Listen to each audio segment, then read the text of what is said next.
Hi to everyone, good morning. So, hindi Tita Nora, no? So, may ginagawa akong pang-abay. So, as usual, gumagawa ako ng lining. Pinipiting ko yan. Ayan. So, skirt yan. Ayan siya. Ayan, ano ba yan?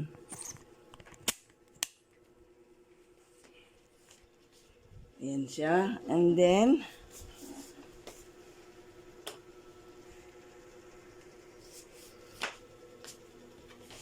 so dito, ito yung lining niya. So, pagkatapos ng fitting, ginuhitan ko yan. Katapos ilagay ko sa lamisa, ginupit ko siya. Pininis ko siya. So, yan ang haba niya. Ngayon, ito yung tela niya, ito lining.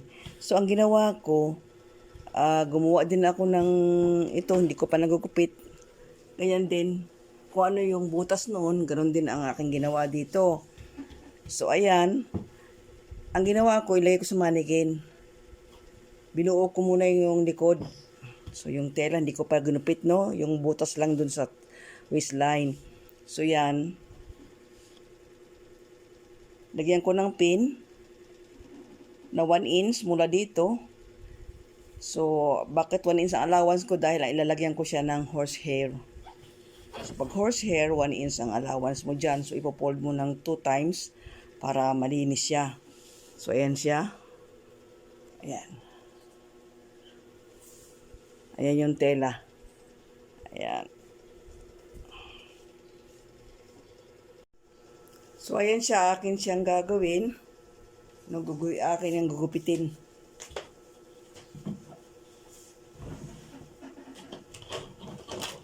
So, kahit hindi tuwid ang gupit mo, basta wag lang half inch, kundi 1 inch labis, okay na yan. Pagdating mamaya, pagka ano yan, saka mo ipipinis sa lamisa. Ipapak mo yan. So, ito, gupitin ko na. Kahit labis yan ng 1 inch, basta yung ganyan lang yung gupit ko. Huwag lang siyang maiksi. So, yan.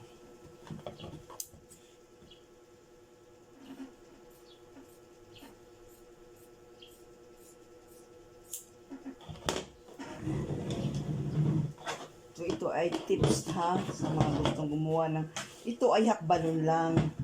So, alam niyo, pag half balloon, para makuha niyo yung butas niya, yung bilog niya,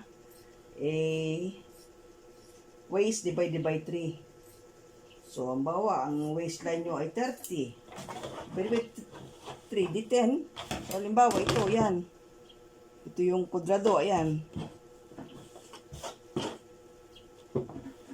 Simula dyan, sukat ka ng 10, 10, 10, bilog na ganyan. Ito yung pinakabutas ng waistline.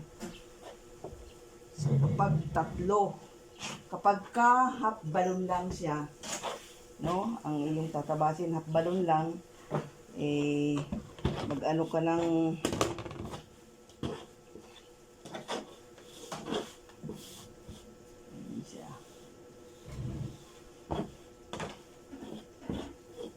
wag lang maiksi. Kasi pag maiksi, hindi na mamahabaan. So, yun siya.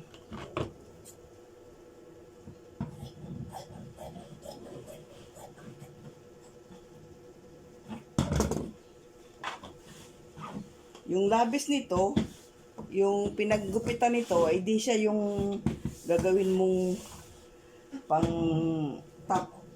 Pinaka-blouse niya. So, yan siya.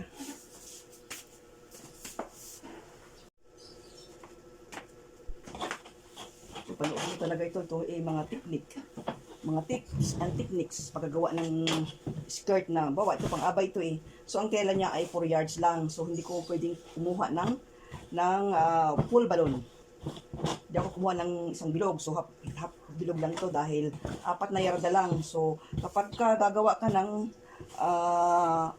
full balloon ng bilog, kailangan 5 yards na 60 ang width. Ay ito ay 4 yards lang, wala pang 60 ang width, kaya ganito ang ginawa ko, half balloon lang. So, yung labis niyan, labis ito, siya kung gagawing blouse. Yung ito, pinagupitan na yan. So, ito mahaba na. So, nabahabaan ko na sa 1 inch para ano, alam niyo pagka ganito kasing balon, ano yan, pag may tela na kung saan saan lumalayla yan, so kailangan ihang mo siya ng magdamag para maganda yung bagsak, pantay yung bagsak. Dito na tayo. Putin na natin. Yan. Dahil ito hindi mo pwedeng, bawa ako, tutulad yan, o lamisa ko, ito lang, ganito lang. So, kailangan dalawa ang linisa kapag magupit ka ng balon. So, takaw o space. So, kailangan, gawa ka ng paraan. So, ito yung paraan ko na ginawa ko. O, yan. Dahil mamaya, wala na siyang tela na halos wala ng tela. Ilapag mo siya sa lamisa, o di, hindi na siya lalaglag. Pwede mo siyang itupi. O, kapag itong may malaking tela, higitin siya ng higitin yan. Bababa, babagsak sa baba. Kaya yan naisip kong paraan. And then, yung paraan kong naisip, isi-share ko sa inyo. Kapag kayo ay gugupit din. So, ayan siya. Pag kayo gugupit ng balon, half balon. So, yan. Meron din ako diyang tutorial ng paano pag buha ng bilog para hindi ka na magpagpuan na, ay, bakit to mixi o bakit lumaki ang baywang niya. So, pagka sa mga balon, meron kang mga paraan dyan, may mga formula dyan para para makuha mo yung totoong bilog niya na insakto. So, divided by 3, waistline divided by 3, so ang sagot nun ay 10. Yung 10, babawasan mo ng 1 cm, so ilan yun? 10 and 6/8. 9 and 6/8. So 9 and 6/8, natin mo, kurang kamtik na 9 and 6/8, ayun ang gagawin mo pinaka mula sa center para makuha ka ng bilog. So ayan na. Kukunin ko na yan alisin ko na sa ano yan bago ipak ko sa lamisa. Ayan, iipit mo siya. Oh. Iipit mo siya kasama nitong tela, yung lining. Yan. Para talagang yung mailalagay mong allowance ay pantay. So yan, papantay mo siya dito 1 inch. Yan, kamutik pa nga yun, no?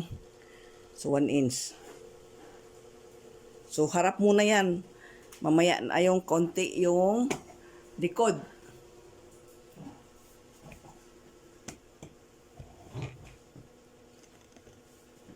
Yan.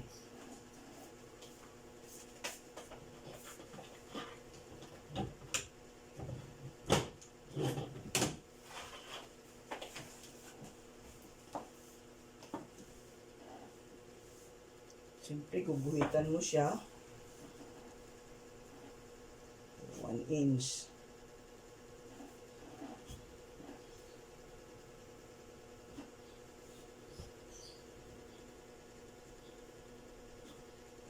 Hanggang doon.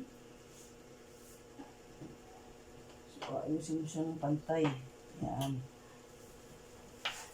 1 inch din doon. Tapos, mamaya yan, ito namang likod. So, gugupitin mo yan. Gugupitin. Ito ibabaw lang. Kasi ito, ito ay likod. So, itong ibabaw lang muna.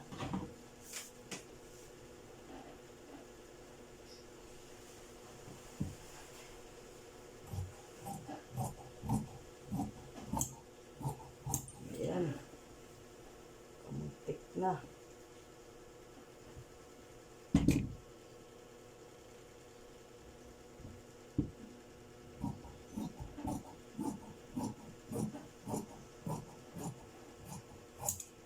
Ayan.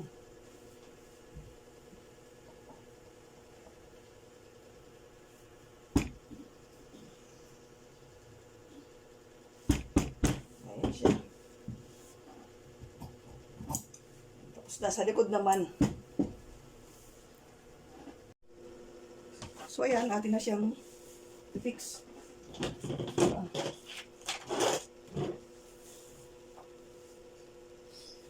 Tatanggalin na natin. So ayun, no? Ganyan ang ginawa ko. Kung saan yung pasada nung isa, ganoon din ang part dito ko nagtapat-tapat.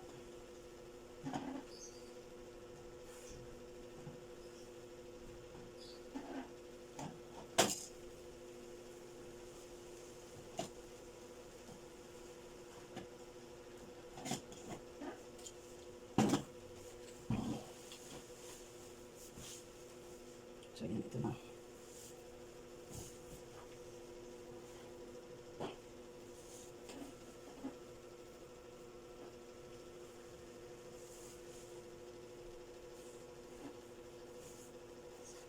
So, di maliit na siya. Maliit lang. Pwede na sa lamisa. Di ba? Oh, pwede na siya sa lamisa. Oh. So, para-paraan lang kapag ano, so, ito mga teknik ha. So, yan siya.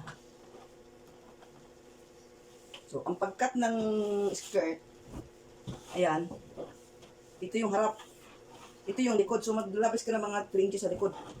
Paliit doon, hanggang doon sa may gilid. So, ito ang pagkagawa mo yan. Oh.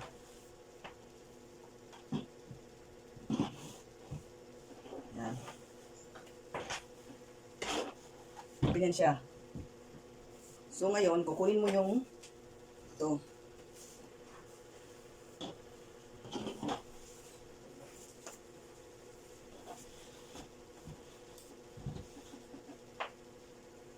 So, ang ginawa ko munang una, di ginupit ko muna yung nakabaywang niya. And then, hindi ko muna ginupit yung tela. Nasdahan ko siya. Then, ganyan mo siya. Diba? Para-paraan lang yan.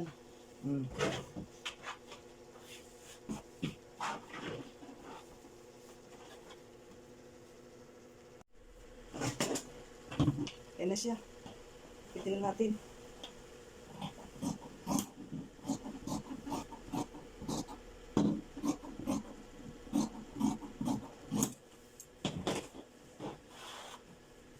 Diba?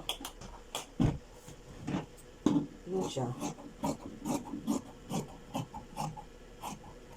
Perfect. Perfect. Kutab ang ano. Ito kasing tela madulas siya na makapal.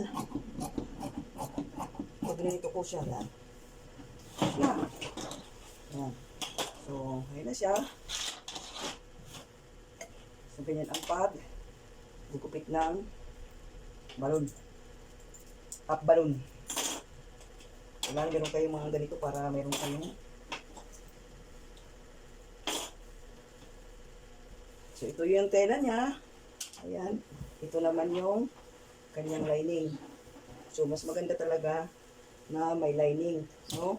Para meron kang mabasihan. Katulong din. So, hanggang dito na lang yung pagbabahagi ko ng tips kung paano cut ng half balloon. Bye for now. God bless everyone. Have a good day.